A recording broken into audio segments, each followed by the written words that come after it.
a partir do versículo 14.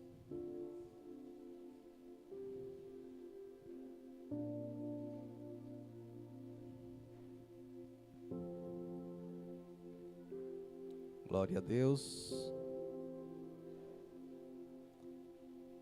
Amém, igreja? Amém. Opa! Glória a Deus, diz assim: Então Pedro levantou-se com os 11 e, em alta voz, dirigiu-se à multidão. Homens da Judeia e de todos os que viviam em Jerusalém, deixem-me explicar-lhes isto. Ouçam com atenção. Estes homens não estão bêbados, como vocês supõem. Ainda são 9 horas da manhã. Ao contrário, isto é o que foi predito pelo profeta Joel. Nos últimos dias, diz Deus, derramarei o meu espírito sobre todos os povos. Os seus filhos e as suas filhas profetizarão. Os jovens terão visões. Os velhos terão sonhos. Sobre os meus servos e as minhas servas derramarei do meu espírito naqueles dias, e eles profetizarão. Mostrarei maravilhas em cima no céu e sinais embaixo na terra: sangue, fogo e nuvens de fumaça. O sol se tornará em trevas e a lua em sangue, antes que venha o grande e glorioso dia do Senhor. E todo aquele que invocar o nome do Senhor será salvo. Israelitas, ouçam estas palavras. Jesus de Nazaré foi aprovado por Deus diante de vocês, por meio de milagres, maravilhas e sinais, que de Deus fez entre vocês, por intermédio dele. Como vocês mesmos sabem, este homem lhes foi entregue por propósito determinado e pré-conhecimento de Deus. E vocês, com a ajuda de homens perversos, o mataram, pregando-o na cruz. Mas Deus o ressuscitou dos mortos, rompendo os laços da morte, porque era impossível que a morte o retivesse. A respeito dele, disse Davi: Eu sempre via o Senhor diante de mim, porque ele está à minha direita, não serei abalado. Por isso, o meu coração está alegre, e a minha língua exulta. O meu corpo também repousará em esperança, porque tu não me abandonarás no sepulcro, nem permitirás que o teu santo sofra decomposição. Tu me fizestes conhecer, continuando, os caminhos da vida, e me encherás de alegria na tua presença. Irmãos, posso dizer-lhes com franqueza que o patriarca Davi morreu e foi sepultado, e o seu túmulo está entre nós até o dia de hoje. Mas ele era profeta e sabia que Deus lhe prometera sob juramento que colocaria um dos seus descendentes em seu trono. Prevendo isto, falou da ressurreição do Cristo, que não foi abandonado no sepulcro e cujo corpo não sofreu decomposição. Deus ressuscitou este Jesus, e todos nós somos testemunhas deste fato. Exaltado à direita de Deus, ele recebeu do Pai o Espírito Santo prometido, e derramou o que vocês agora veem e ouvem. Pois Davi não subiu aos céus, mas ele mesmo declarou: o Senhor disse ao meu Senhor: senta-te à minha direita, até que eu ponha os teus inimigos como estrado para os teus pés. Portanto, que todo Israel fique certo disto: este Jesus, a quem vocês crucificaram, Deus o fez Senhor e Cristo. Quando ouviram isso, ficaram aflitos em seu coração e perguntaram a Pedro e aos outros apóstolos: irmãos, que faremos? Pedro respondeu: arrependam-se e cada um de vocês sejam batizados em nome de Jesus Cristo para perdão dos seus pecados, e receberão o dom do Espírito Santo. Pois a promessa é para vocês, para os seus filhos e para todos os que estão longe, para todos quanto o Senhor nosso Deus chamar. Com muitas outras palavras, os advertia e insistia com eles: salvem-se desta geração corrompida. Os que aceitaram a mensagem foram batizados, e naquele dia houve um acréscimo de cerca de 3.000 pessoas. Senhor nosso Deus e nosso Pai querido, estamos diante da Tua palavra, Senhor. Ela por si só, Pai, fala poderosamente aos nossos corações. Nós nos sentimos renovados, fortalecidos a cada vez que a lemos, ao ver, ó Pai, a veracidade da Tua palavra, o Teu poder. Neste momento, Senhor, continua falando conosco aqui neste momento. Fala para os nossos corações e nos fortalece para a glória do Teu nome, Senhor. Traz da Tua revelação sobre este que está falando, sobre a minha vida, sobre as mentes e os corações que ouvem. Oh Senhor, nós nos colocamos diante de Ti. Sabemos que nós mesmos nada podemos fazer, mas o Teu Espírito, ó Pai, é aquele que convence o homem do pecado, da justiça e do juízo. Que Ele possa falar com cada coração, com os nossos corações, para que saiamos daqui alimentados e abençoados pela Tua presença, Pai, para a glória do Teu nome. No nome de Jesus, amém. Glória a Deus. Esse texto, ele é logo após a descida do Espírito Santo, aonde algo novo e algo extraordinário havia acontecido. Porém, os povos que ali se encontravam, ele fala que pessoas de todas as nações que estavam em Jerusalém, eles não compreenderam o que de fato estava acontecendo naquele lugar, no dia de Pentecostes.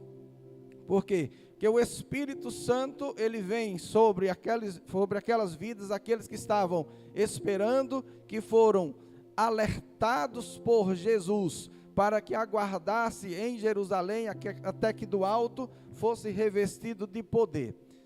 Aqui eles estavam vendo este revestimento descer sobre estas vidas. E um aspecto diferente vem sobre cada um daqueles homens, a ponto das pessoas que ali estavam imaginar que eles estavam embriagados, tinham bebido mosto, bebida forte, porque eles passaram a comportar-se na entrega do Espírito Santo de forma como também lá no Velho Testamento fala, que eles provavelmente estavam cambaleando do poder de Deus. O poder de Deus estava se manifestando, trazendo algo novo, algo poderoso sobre aquelas vidas, a ponto daqueles homens serem dotados de capacidade do Espírito de falar em línguas daqueles povos que ali estavam. Todos ouviram falar na sua própria língua.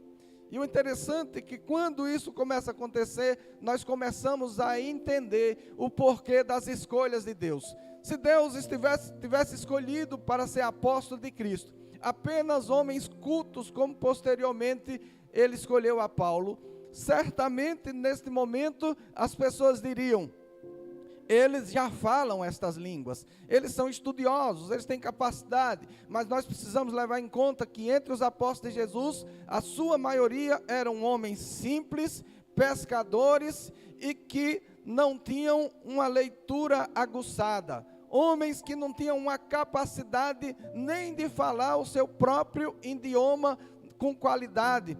Porém, naquele momento, quando dotado do Espírito Santo, de uma forma miraculosa, eles falavam e as pessoas ouviam no seu próprio idioma que tinha nascido. E eles ouviam falar a respeito das maravilhas de Deus. Então eles começam a assustar-se por causa deste movimento novo que estava acontecendo ali em Jerusalém. E conforme já falei, eles começam, alguns a estranhar, outros a zombar, outros querendo conhecer um pouco mais. E então é justamente neste contexto que Pedro se levanta entre os 11 e começa a explicar aquilo que estava acontecendo.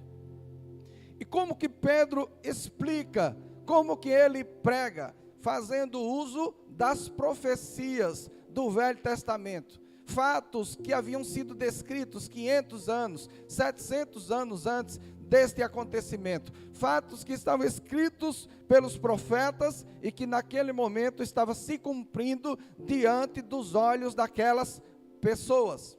Então ele começa a explicar que o que estava acontecendo ali era exatamente o que o profeta Joel havia descrito para os últimos dias. Foi o que nós lemos do versículo 17 ao versículo 21. Ele diz que estas coisas estavam se cumprindo o que o profeta Joel havia falado. O interessante, querido, é que o povo judeu, eles eram orientados e criados debaixo do profético, mas não estavam reconhecendo que o que estava acontecendo ali era um cumprimento de um fato profético, de algo que Deus havia falado através do profeta Joel, que um novo povo seria formado, um povo que não era apenas judeu nem gentil, mas de todos os povos. Deus faria um povo para si. E aqui nós vemos que o apóstolo Pedro está mostrando para essas pessoas, este fato aqui não é um fato aleatório, este fato não é um fato criado pelos seguidores de Jesus, este é um fato profético, que foi revelado há centenas de anos, e que hoje está acontecendo em Jerusalém, comprovando de forma miraculosa, através dos dons de línguas, de que de fato era o Espírito de Deus que estava ali, se movendo poderosamente em meio àquele povo. Ele continua utilizando o Salmo 16, do 8 ao 11, que não precisa você abrir, porque ele já está descrito aqui no texto. No versículo 25, ele diz a respeito dele quem? Cristo, Davi, falou Davi. Ele disse: eu sempre via o Senhor diante de mim, porque Ele está à minha direita. Não serei abalado, por isso o meu coração está alegre. A minha língua exulta, o meu corpo também repousará em paz, porque tu não me abandonarás no sepulcro, nem permitirás que o teu santo sofra decomposição. Tu me fizestes conhecer os caminhos da vida e me encherás de alegria na tua presença. Que nós precisamos compreender algo. Por que ele diz que Davi não estava falando a respeito de si próprio aqui? Ele estava falando a respeito de Jesus, porque Davi era profeta. Queridos, o dom profético, quando alguém está sendo usado pelo profético de Deus, naquele momento, aquelas palavras, elas não são da pessoa, mas aquela pessoa está sendo usada por Deus para declarar a palavra de Deus, não de sentimento próprio, pois a palavra de Deus diz que nenhuma profecia é de particular interpretação. Ou seja, Davi, rei, começa a ser cheio do Espírito, começa a falar estas palavras. A princípio as pessoas imaginavam que ele estava falando a respeito dele mesmo, porém ele estava sendo usado por Deus, e as palavras que ele estava falando eram exatamente as palavras de Deus na boca dele, e ele falava a respeito do Cristo que haveria de vir. Ele está demonstrando aquilo que Jesus passaria. Ele diz que ele não seria abandonado no sepulcro e que o corpo dele não sofreria decomposição. Por isso que Jesus, ele morre no final de um dia, ele passa um e ressuscita no começo de outro. Ou seja, não foi dado um espaço para que o corpo dele se decompôsse ou decompusesse. Mas ele ressuscita antes que isto aconteça sobre a vida dele. O interessante é que Pedro faz um relato muito interessante e que talvez as pessoas não percebam o que ele realmente está falando. Ele diz, quando ele vai explicar que Davi está falando, na verdade, profeticamente, ele diz assim: porque Davi morreu e o seu corpo ainda está entre nós. Ou seja, esse texto não poderia estar se cumprido em Davi. Por quê? Porque Davi estava morto, e ele está falando sobre alguém que haveria de ressuscitar. Nesse ponto aqui eu quero abrir um parêntese. Queridos, dentro do cristianismo, surgiu lá por meados do século II, por aí, né, uma deturpação do cristianismo. Nós vimos que a Bíblia, lá em Deuteronômio, ela fala: malditos são aqueles que invocam os mortos. Lá no século II em diante, o cristianismo passou por uma deturpação, tornando-se religiosa, e se torna uma religião que é predominante em muitas partes, inclusive no Brasil. Religião que, contrário à Bíblia, ela ensina as pessoas a fazer oração a mortos. Querido, Jesus havia ressuscitado aqui. Davi, um homem segundo o coração de Deus. E a Bíblia diz, ele estava morto. Ou seja, se alguém fizesse uma oração a Davi, lá em Deuteronômio estava dizendo que essa pessoa era maldita, porque estava invocando um morto. Por que que nós oramos a Jesus? Porque nós não oramos a Maria? Porque nós não oramos a Pedro? Porque nós não oramos a Tiago? Porque nós não oramos a Filipe? Porque nós não oramos a José? Porque eles estão mortos, e invocar um morto é maldição.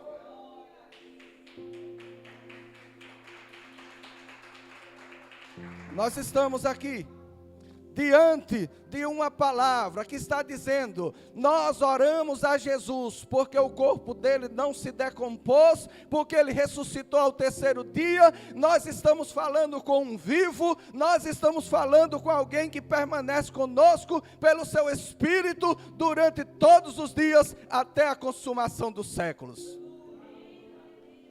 Queridos, nós precisamos estar atentos.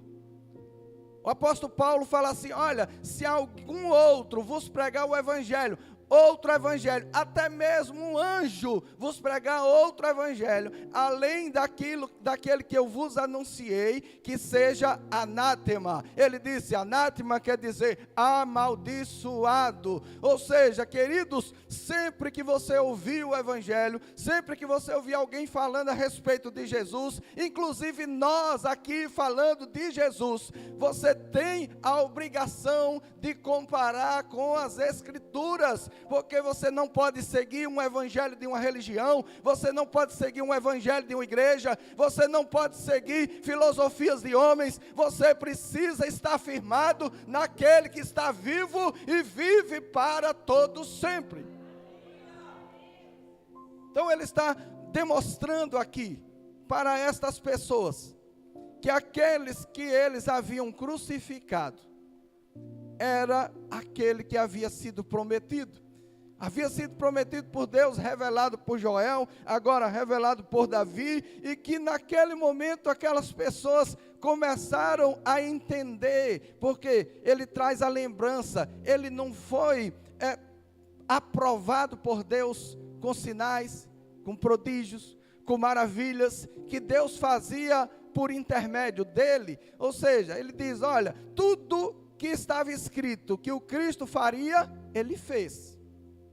Vocês viram os seus milagres. Em Jerusalém nunca se havia visto um cego de nascença enxergar, nunca se havia visto um aleijado de nascença andar, e de repente eles se deparam com todos esses sinais, com todos esses prodígios e com todas estas maravilhas, mas mesmo assim, motivados por uma multidão, eles crucificaram o Cristo.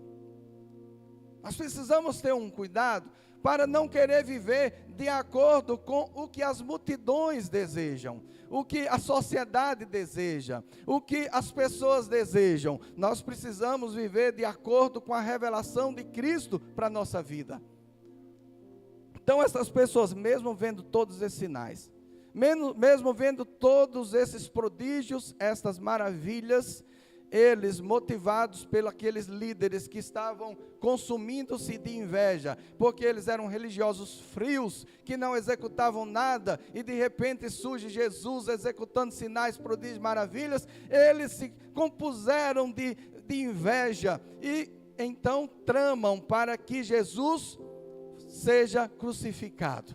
E ele diz que eles entregaram nas mãos de homens ímpios, ou seja, o povo de Israel, os judeus, eles não crucificaram Jesus, eles entregaram ao Império Romano, para que o Império Romano o crucificasse. O próprio Império Romano, na pessoa de Pilatos, disse que ele era o rei dos judeus, e ele diz, não temos rei senão César. Ou seja, eles fizeram uma troca do rei deles pelo rei que os escravizava, por isso eles eram escravos, porque foi de escolha própria, eles desejaram, eles executaram Jesus através das mãos desses homens. Então Pedro traz uma descrição clara e evidente de que Jesus era o Messias, ou seja, o ungido, aquele que era prometido desde ou antes da fundação do mundo. Ele estava ali presente, esteve no meio daquelas pessoas, e eles escolheram crucificar. Sabe por que eles escolheram crucificar, queridos? Porque o ser humano, ele é treinado, ele é desenvolvido para não ser confrontado. Ele prefere que as pessoas somem com eles para a destruição dele, do que alguém tente abrir os seus olhos e alertá-los. As pessoas estão muitas vezes inseridas no erro e odeiam qualquer pessoa que tente abrir-lhe os olhos, que tente trazer uma verdade, uma clareza. Porque na verdade os homens, eles vivem dentro dos seus próprios desejos, das suas próprias concupiscências, das suas próprias vontades. E eu quero dizer uma coisa para você, querido, se Jesus viesse para fazer vontades humanas e terrenas, jamais ele teria sido crucificado.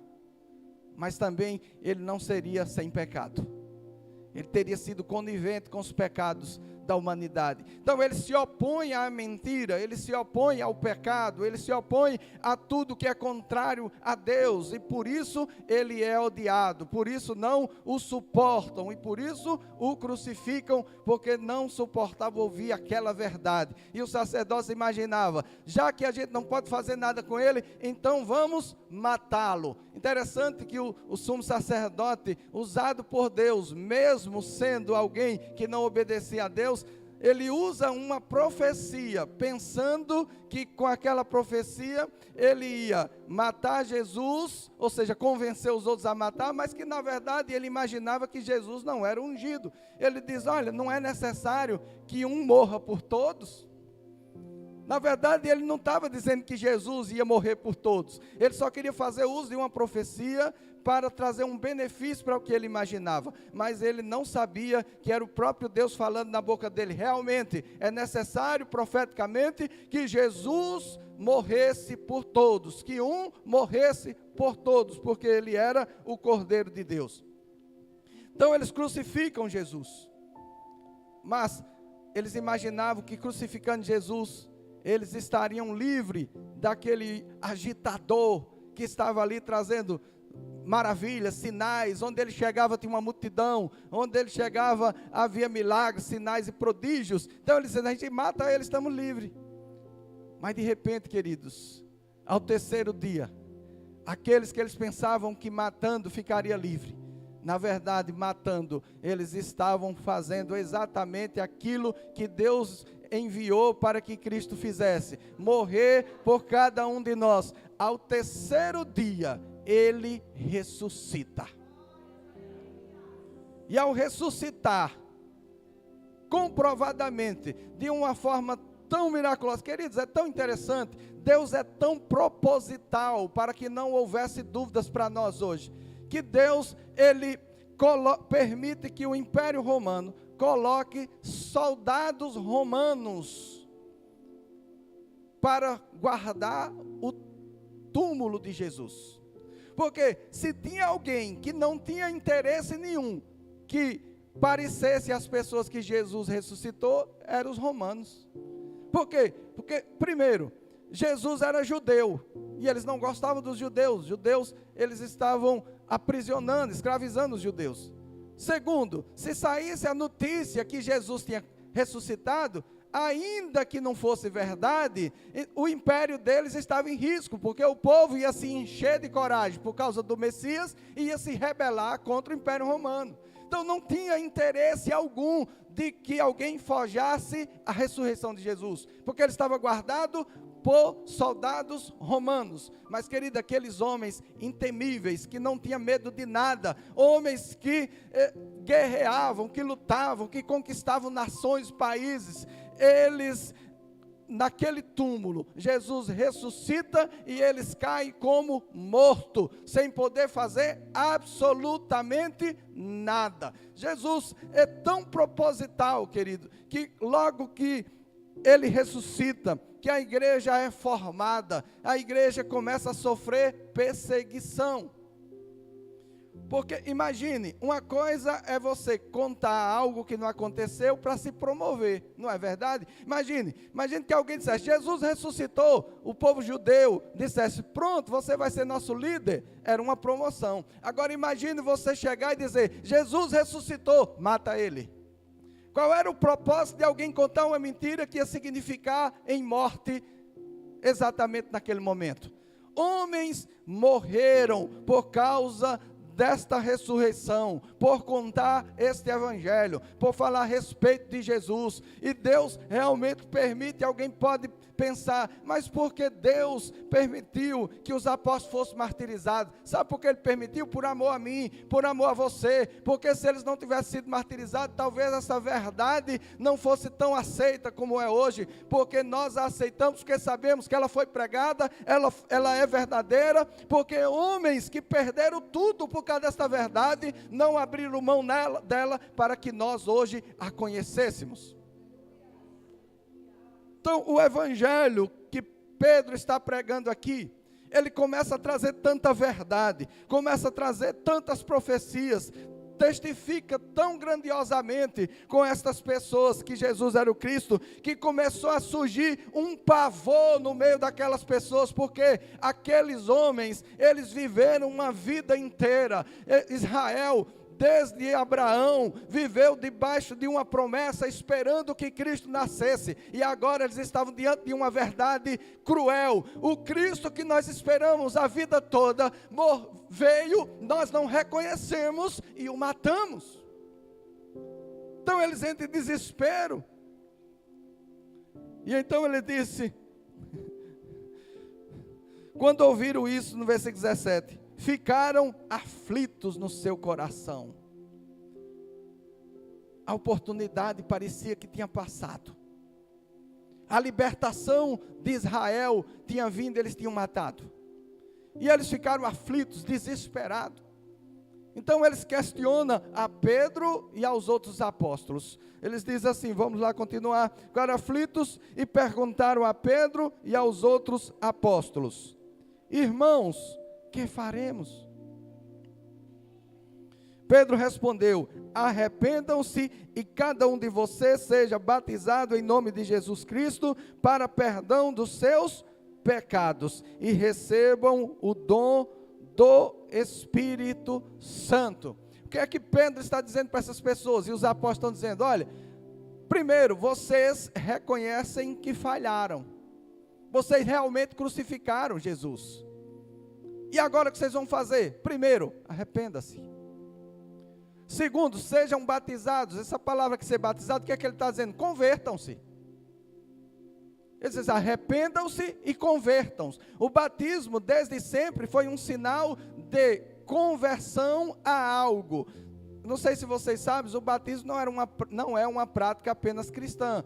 Os fariseus batizavam, os judeus batizavam. A Bíblia fala de batismo até simbólico, quando o povo atravessou o Mar Vermelho, ele diz que eles foram batizados por aquelas águas, ou seja, eles passaram pelas águas para entrar no novo de Deus. Por isso ele está dizendo: olha, arrependam-se, convertam-se. Como? Passando pelo novo nascimento, passando pelo batismo, demonstrando que você se sentia sujo, demonstrando que você se sentia pecador, e a água do batismo representa uma limpeza divina de Deus sobre a nossa vida, mudando a nossa história. Quando nós nos arrependemos, quando nós nos batizamos, ele diz que o dom do Espírito vem sobre nós. O Espírito é o selo de Deus, que demarca que cada um de nós pertencemos a Ele, demarca que nós somos filhos. Queridos, nós sabemos que alguém é o nosso filho pelo DNA humano, pelo sangue, mas nós sabemos que nós somos filhos de Deus, porque em nós habita o mesmo Espírito de Deus. É o Espírito de Deus que habita em nós, e por isso nós somos filhos, não porque nós merecíamos, não porque nós somos melhores, mas nós, assim como Paulo, reconhecemos um dia que dos pecadores nós éramos os piores. E foi quando nós reconhecemos que também fomos participantes da crucificação de Jesus, porque ninguém tinha capacidade de crucificar Ele, mas porque Ele foi até aquela cruz, por causa dos nossos pecados, por causa das nossas falhas, porque Ele queria nos redimir, porque Ele queria nos aproximar de Deus novamente, porque Ele queria nos fazer de filhos de Deus, para poder nos salvar. Então, quando nós percebemos que o nosso pecado foi a causa de Jesus ser crucificado, resta a nós, ou restou a nós no passado, a ficarmos aflitos no nosso coração e perguntar: o que é que eu devo fazer? E a resposta de Deus é: arrependa-se e seja batizado para perdão dos seus pecados. No versículo 40, ele disse: com muitas outras palavras os advertia e insistia com eles: salvem-se desta geração corrompida. Queridos, o que é que demonstra uma conversão? Vamos entender uma conversão utilizando a vida de Paulo. Paulo está indo com a faca nos dentes, como diz um termo nordestino, sangue nos olhos. Ele está indo buscar os seguidores do caminho, os cristãos em Damasco, com cartas para prendê-lo e até matá-los se eles resistissem. No caminho, Paulo tem um encontro com Jesus. Ele continuou o caminho, mas mudou o propósito. Ele saiu de Jerusalém para Damasco para prender cristãos, e ele chega em Damasco para se juntar e somar aos cristãos, porque a mente dele foi iluminada.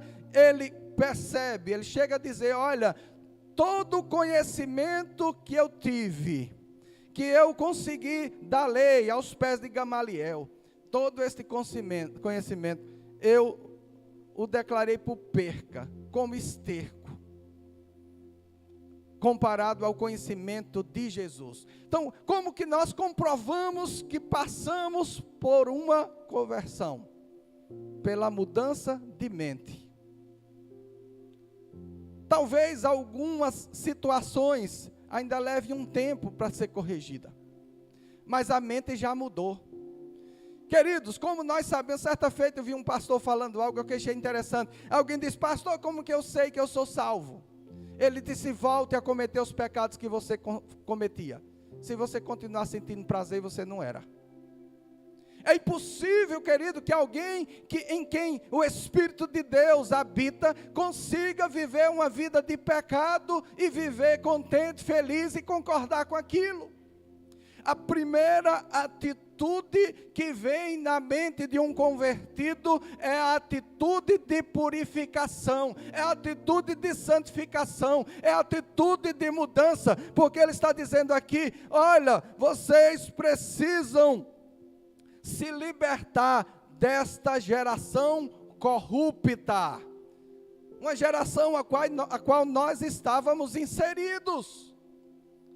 E agora que nós fomos convertidos e nós habita o Espírito de Deus, a primeira coisa que nós precisamos fazer, queridos, é tomar uma atitude de santidade. A Bíblia diz: temam e tremam diante do Senhor. Esses dias eu meditava, e tem algo, queridos, que às vezes as pessoas querem comparar uns termos de Deus baseado em como o homem, a humanidade encara aqueles termos. Ou seja, nós temos Deus como nosso Pai, de fato é. E talvez na mente de algumas pessoas pensa que pai é aquele que é desleixado, pai é aquele que não merece honra, pai é aquele que você pode fazer o que quiser. Queridos, um pai de verdade, ele exige respeito. Um pai de verdade, ele disciplina. Um pai de verdade, ele conduz em obediência. Um pai de verdade, ele não aceita os seus filhos na indisciplina. Nós pregamos quantas vezes sobre o filho pródigo e exaltamos a volta dele e o pai abraçando, porque já havia arrependimento. Mas não podemos esquecer que quando ele encheu o seu coração de mal, que pede a herança, o pai diz: desse jeito não pode ficar aqui, vá, pode pegar a herança, eu vou te dar, vá, porque aqui fica aqueles que honram o pai. Não dá para ficar vivendo uma vida fingindo que Deus é impuro. Deus é santo, queridos. Deus é santo e é necessário que aqueles que o servem também o sejam, porque o Espírito dele está em nós. Existe uma multidão de pessoas desejando um ambiente religioso, aonde vive de festa em festa, não que festa seja errado, mas aonde não há confronto. Querido, olhe-se para dentro de você e veja onde está o pecado, veja onde está o erro, porque tanto Jesus está voltando, como você não sabe o dia que vai. Vai ficar para amanhã o que você pode fazer hoje. Vai continuar errando, falhando, na esperança de que Jesus faça além de ter morrido por você, meu querido. Houve-se um tempo que as pessoas confessavam os seus pecados publicamente, sabia disso? E ninguém se sentia envergonhado por isso.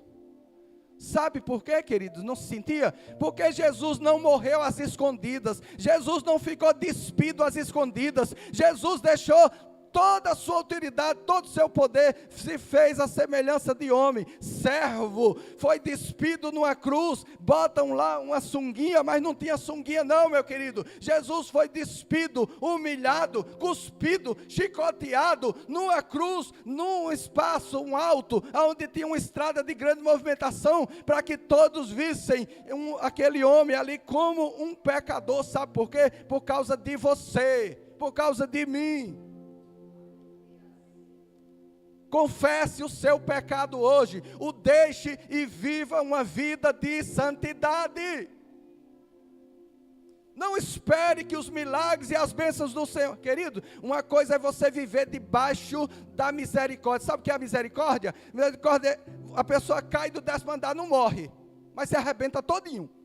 A misericórdia está ali, não vai morrer.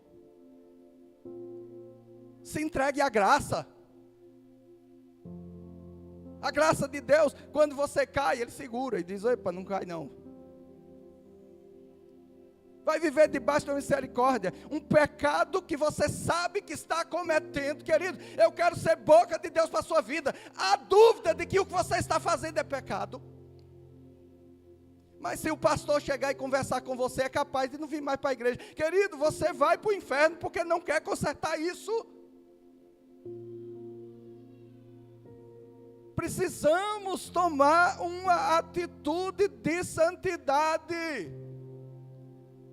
A Bíblia em Hebreus diz assim, olha, aqueles que provaram do dom de Deus foram iluminados, mas desprezaram, foram reprovados, querido. Está pensando que a salvação tem a ver com a gente vir aqui pregar, com a gente vir aqui cantar um louvor, a gente tomar uma ceia, a gente participar, fazer comunhão, fazer festa? Não, querido, a salvação tem a ver com alguém que decide morrer por Cristo para nascer com Ele. E aí sim, pode cantar, tomar ceia, fazer louvor, pregar. Mas as obras em si, sem a mudança, não vai poder conduzir a alma de ninguém aos céus. A salvação é a mudança. Essa mudança tem a ver com a maneira de viver. O que foi que esses homens falaram quando perceberam que estavam errados, dizendo: o que é que nós precisamos fazer? Me diga aí, que mudança eu tenho que tomar? O que é que eu preciso mudar? E eu quero dizer uma coisa para você: 3.000 almas convertidas. E sabe o que eles estavam dizendo aqui ao se converter e ser batizado? Eles estavam dizendo para aqueles que mataram Jesus: nós também estamos dispostos a morrer como Ele morreu. Porque aceitar Jesus nesse período era se opor ao judaísmo, era se opor aos governantes do povo judeu. E a punição para esse tipo de delito era a morte. Então eles viram ali o que aconteceu e disseram: opa, nós queremos sair daqui, ainda que com risco de morte, queremos sair daqui vivos. Queremos a vida abundante, queremos a transformação de Deus, queremos um tempo novo, queremos uma esperança nova, porque eles identificaram que não tratava-se de um rei que pegaria espadas, que pegaria fuzil no tempo de hoje, que pegaria mísseis e que lutaria um contra o outro. Não, querido, a luta que nós precisamos vencer não é contra o irmão, é contra a nossa própria carne. E sabe o que é que acontece? Existe um monte de pessoas com pecados que nem oculto estão, pecados externos, e que ainda estão às esquinas, comentando como a igreja deveria ser, como o pastor deveria ser. Querido, me perdoe dizer, não sei se aqui tem alguém assim, mas eu preciso ser sincero: converta-se primeiro e depois receba de Deus como a igreja de Deus deve ser, para que você não entre em juízo. Nós precisamos, queridos, tomar um posicionamento. Se fosse para a gente montar um clube aqui, seria fácil. Está cheio de banda, cheio de cantor, está cheio de político disposto a patrocinar para que ganhe voto. Está tudo isso, todo esse mercado está aí. Seria fácil a gente alugar um salão enorme, trazer umas bandas famosas, o político paga, a gente falaria o nome dele e eles ganhariam os votos e a gente teria uma multidão de gente aí ofertando, dizimando, a gente vivendo em apartamentos bons, em carros caros. Mas, querido, nós não fomos chamados para juntar uma multidão de pecadores, nós fomos chamados para dirigir um povo santo que vai morar no céu. Precisamos tomar um posicionamento. Ai, porque meu marido, por causa da minha esposa, por causa do meu pai, por causa da minha mãe. Querido, se Jesus voltar, alguns ficarão. E se seu coração estiver preso nos relacionamentos, como é que você vai morar feliz lá? Você vai estar lembrando de quem ficou? Precisamos estar com o nosso coração preso naquele que a Bíblia diz: não tema a quem pode matar o corpo, mas tema aquele que, além de matar o corpo, pode lançar a alma no inferno. O nosso Deus Todo-Poderoso, que Ele não veio para dizer um monte de coisa para a gente fazer, para ganhar salvação, não. Ele veio conquistar a salvação no seu próprio corpo que Ele tomou para nos presentear. Tudo que Ele precisa é que nós nos arrependamos e passamos pela purificação de Deus. Nos entregar. Sabe que tem pessoas que estão, às vezes, deixando de ir para a igreja, porque antigamente as pessoas iam por causa disso, mas hoje as pessoas deixam de ir, é porque as contas apertou, é porque o relacionamento não vai bem. Querido, eu quero contar um testemunho aqui. Eu fui criado em uma casa, quando eu tinha aproximadamente uns 5 anos, minha mãe se converteu ao evangelho, meu pai era alcoólatra, minha mãe, só ela em casa, evangélica, 6 filhos. Teve momentos que minha mãe ia para a igreja e quando chegava, nós enfrentávamos alta perseguição em casa. Perseguição de verdade, queridos. De uma pessoa possessa com um facão, dizendo que aquela mulher de bem, que estava cuidando dos seus filhos, estava indo para aquele lugar para fazer tal coisa com o pastor. Mas ela se manteve firme, querido. Eu me lembro da minha mãe, ela deve estar assistindo, vai confirmar se era verdade ou não, depois vocês podem vir. Eu me lembro da minha mãe, para sustentar esses filhos, ela trabalhava dia e noite, e eu não me lembro o dia que minha mãe perdeu um culto. Ela chegava, trabalhava até determinada hora, parava as costuras, principalmente no domingo, ia para a igreja, voltava com a gente, voltava o serviço e até o outro dia de manhã trabalhando. Queridos, sabe o que isso resulta? É por causa disso que minha mãe fez, que hoje eu estou aqui pregando o evangelho.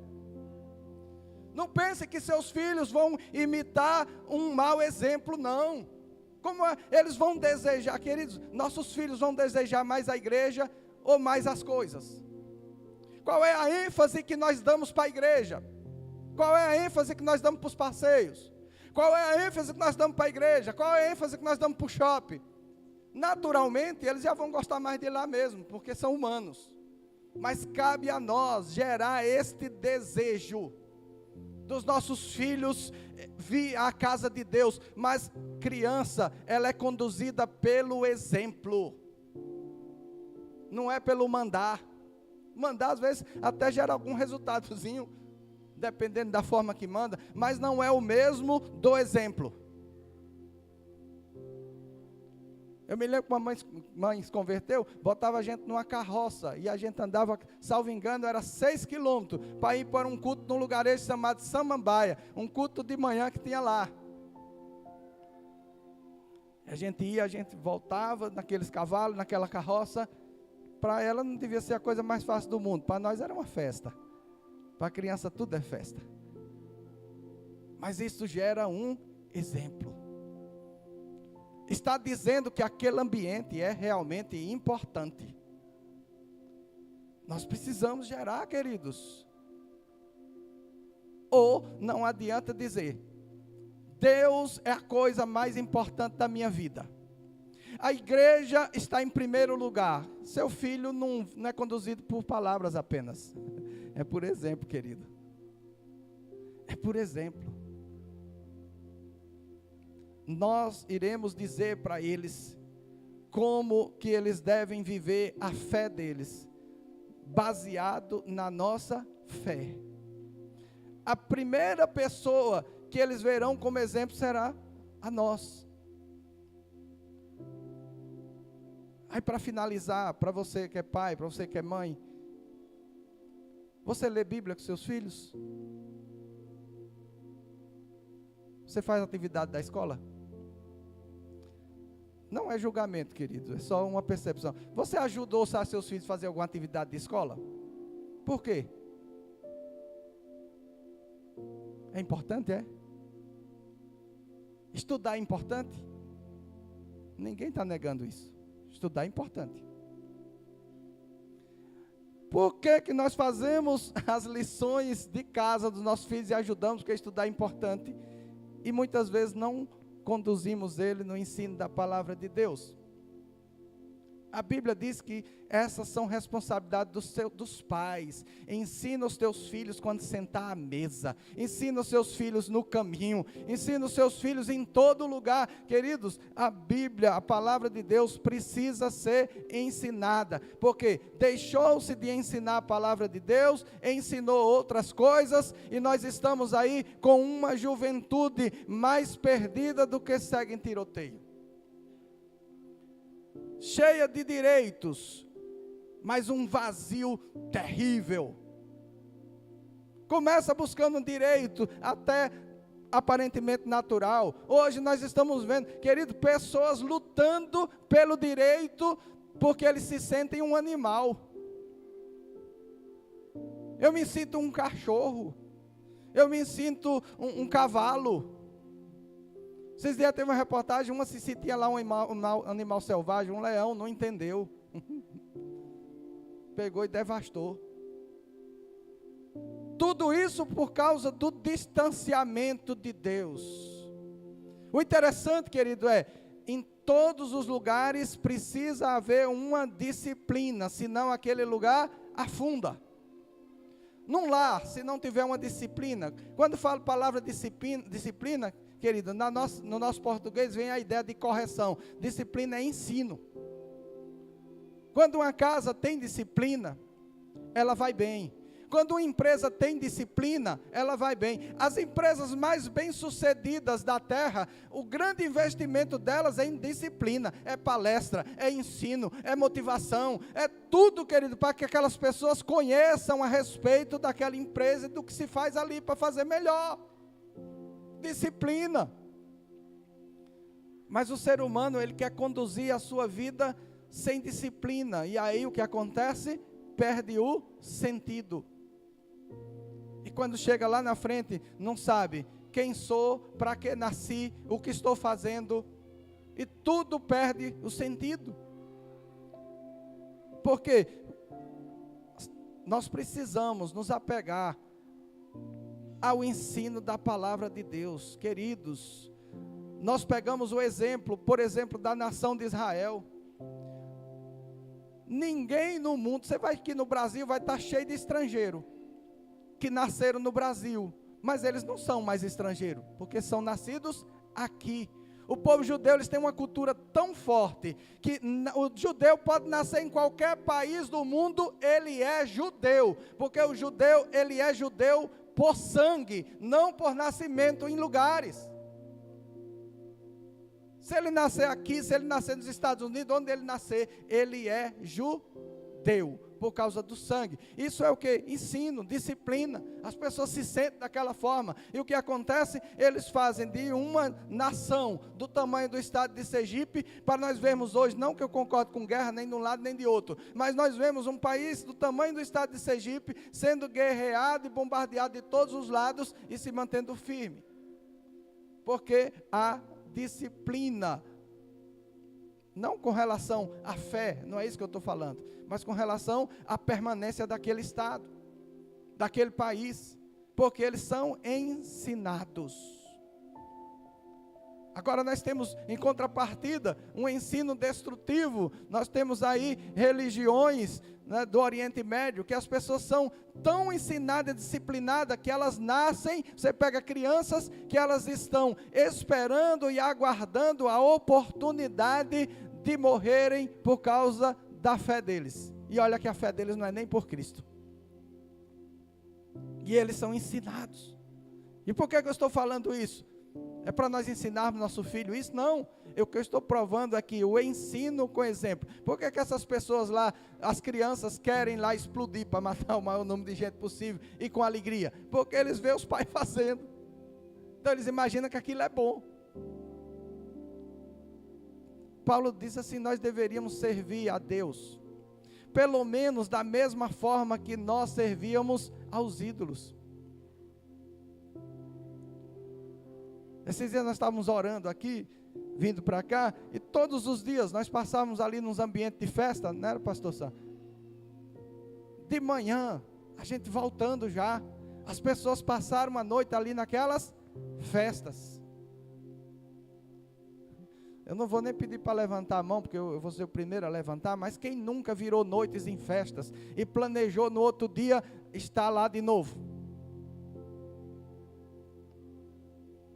Aí quando se converte, 2 horas da madrugada é muito tarde, pastor Sandro. Não estou generalizando não, queridos, estou dizendo para aqueles que realmente podem ter responsabilidade com sua alma, né? Se uma pregação, um culto, passa um pouquinho a mais, quantas pessoas começam a olhar no relógio? Isso pode demonstrar muitas coisas do coração da pessoa, com relação à fé que ele tem em Cristo Jesus. Mas por que isso? Porque, queridos, nós sabemos que a fé vem pelo ouvir e o ouvir da palavra de Deus. Se não ouve a palavra, se não lê a palavra, se não ora, se não busca, como que vai desejar?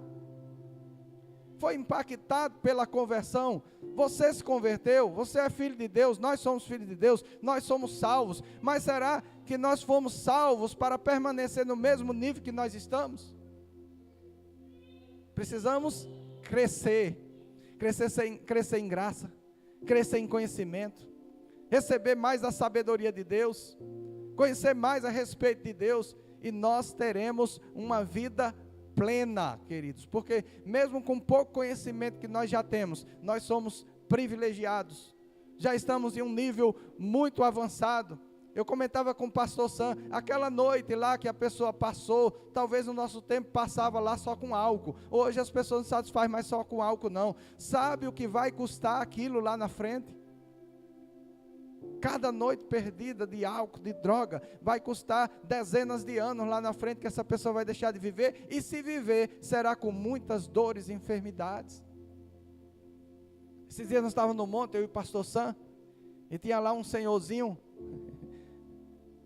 que quando as pessoas vão ficando mais velhas, tem uns que vão ficando meio exibidinhos, né? E ele falando lá, que ele tinha, não sei se era 95, 96, e com um cacetinho lá na mão, andando no monte, e as pessoas perguntaram, o senhor está assim, e começaram a falar umas coisas dele lá, se tomava umas, fazia alguma coisa, ele disse, nunca bebi, nunca perdi uma noite, sempre tive uma vida regrada, está usufruindo. Se vai ser salvo, não sei se ele aceitou Jesus, mas até na terra, o estilo de vida que você tem sendo cristão é melhor do que o estilo de vida que nós tínhamos não sendo cristão. Certa feita um ateu chegou para um pastor e disse assim, e se Cristo não existir? Se Deus não existir? Ele disse, querido, deixa eu dizer uma coisa a você, eu não tenho dúvida nenhuma que Ele existe, mas se ainda que Ele não existisse, ser cristão ainda é a melhor forma de viver nessa terra.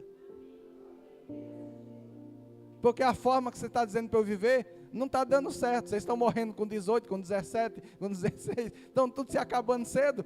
Os crentes que eu vivo no meio deles, estão lá mais saudáveis, estão mais vivos. Queridos, no estado de São Paulo, teve um tempo que eu morava lá, os planos de saúde davam um desconto de 30% para quem era cristão. Tem noção por causa disso, que eles gostavam dos crentes? Não. Porque uma coisa é você fazer um plano de saúde para uma pessoa que não bebe, não fuma, não usa droga, não perde noite à toa. Outra coisa é para alguém que está bebendo todo dia, fumando todo dia, usando droga todo dia. Quem vai usar mais aquele plano? Até os empresários já perceberam que ser cristão é melhor, gente. Agora, existem algumas pessoas, eu não sei se você já ouviu, um dia alguém chegou para mim e disse assim, irmão, depois que eu me converti, é uma luta. Eu digo, é porque antes de se converter, você só via bêbado, não via. Só via embriagado, não via. Sua vida estava boa mesmo, querido, ou você está querendo jogar para Deus uma responsabilidade que não era dele. Se a sua vida tivesse boa, eu duvido que você tivesse se convertido. Agora, a luta não é porque se converteu, a luta é porque resiste em se converter. Isso traz uma luta terrível mesmo. Por quê? Porque quer viver 2 vidas, uma espiritual e uma terrena. Aí é luta, querido. Porque se a nossa carne já briga contra o espírito, mesmo sem você dar vazão para ela. Imagine se dá. Amém? Então, tenhamos essa percepção. Reconheçamos aonde precisamos buscar Deus, o seu auxílio. E Ele tem, querido, um auxílio, Ele tem a recompensa, Ele tem a transformação, Ele tem a paz, Ele tem a alegria, Ele tem o sentido da vida realmente, Ele tem a esperança, Ele tem a cura, Ele tem os sinais, Ele tem os prodígios, Ele tem as maravilhas, Ele tem a alegria que nós precisamos, Ele é a felicidade plena. Vamos ficar de pé. Por favor.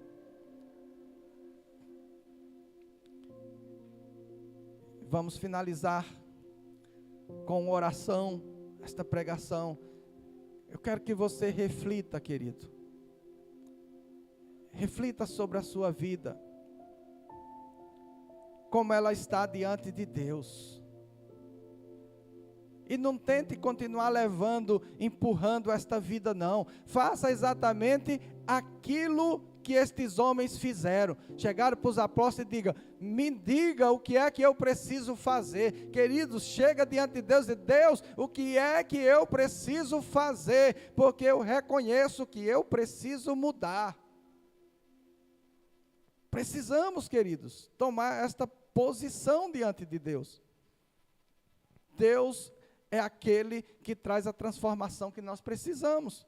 Senhor, nosso Deus, nosso Pai, nós nos colocamos diante de Ti e Te pedimos, ó Pai, que o Teu Espírito, ó Pai, traga um incômodo nas nossas vidas, naquela área que precisa ser mudada. Nós não podemos dar mais um passo, ó Pai, Senhor, com este mal, com este ato que desagrada a Ti, Senhor. Nós queremos ser livres, porque a Tua palavra diz: se o Filho do Homem vos libertar, verdadeiramente sereis livres. Nós queremos essa liberdade plena, essa liberdade completa, Senhor, que afaste de nós, ó Pai, todo pecado, toda iniquidade, todo mal. Senhor, santifica-nos na verdade, a Tua palavra é a verdade. Senhor, nós queremos da Tua pureza, nós queremos da Tua santidade, nos conduz, nos dirige, ó Pai, Senhor, neste destino, no destino da santificação, Pai, porque a Tua palavra diz que sem ela ninguém verá a Deus. Toma a nossa vida, limpa, Pai, tira todo embaraço, tudo aquilo que está atrapalhando, tudo aquilo que está trazendo derrota, tudo aquilo que está impedindo as bênçãos do Senhor se concretizarem. Às vezes anda 2 degraus, volta 3. Senhor, limpa, Senhor, purifica para a glória do Teu nome. Pai, abençoa a Tua igreja, abençoa o Teu povo. Senhor, toma aqui cada vida que está aqui, Senhor. Todos que aqui estiveram esta noite, que o Teu Espírito possa falar poderosamente às suas mentes, aos seus corações, que sejam revestidos do Teu poder, Senhor, que haja arrependimento diante de Ti, Senhor, porque todos nós temos algo de que se arrepender a cada dia, Senhor, e nós queremos chegar à estatura de varão perfeito, um dia, ó Pai, onde não teremos mais do que se arrepender, porque o Senhor estará plenamente em nós, ó Pai, para a glória do Teu nome. Senhor, abre as portas para os Teus filhos, abre as portas para as nossas vidas. Senhor, nós temos orado aqui esses dias, Senhor, com o pastor Sam, temos clamado, ó Pai, por portas abertas, temos clamado, ó Pai, pelo destravar do Senhor sobre a nossa vida, sobre a vida da igreja. Senhor, cada um desses que aqui estão debaixo de oração, estão cobertos de oração, tem sido abençoado, ó Pai, durante todos esses dias diante de Ti. Pai, que estas bênçãos se concretizem, que o Senhor, ó Pai, venha até cada coração, até cada vida, e fale, ó Pai, aquilo que precisa ser mudado, para que esta bênção se materialize na vida de cada um dos Teus filhos, para a glória do Teu nome, no nome de Jesus, amém. Glória a Deus. Sente um pouquinho, só mais 50 minutos.